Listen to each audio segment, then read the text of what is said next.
யாராவது போட்டியாளர்கள் குறைந்த ஒரு இடத்தை தெரிவு செய்ய வேண்டும் என்று நீங்க நினைச்சீங்கன்னு சொன்னா இஹ்லாஸ்ல பகுதி எடுங்க, அங்க போட்டியாளர்கள் குறையும். எப்படி?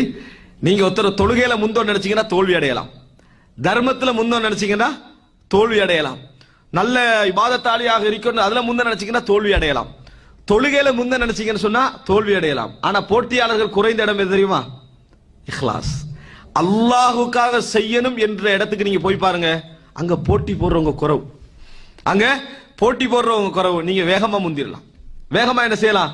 முந்திரலாம். அந்த பகுதியை நீங்க தேர்ந்தெடுத்தீங்கன்னு சொன்னால் இன்றைய காலத்துல நீங்க அழகா பார்க்கலாம், அங்க நீங்க 4 பேர் தான் உங்களோட போட்டி போடுறத காணுவீங்க, 4 பேர் தான் உங்களோட போட்டி போடுறதுக்கு, ஒரு 5 பேரை காணுவீங்க, ஒரு 6 பேரை காணுவீங்க. அங்க போட்டியாளர்கள் குறைவாக இருப்பார்கள்.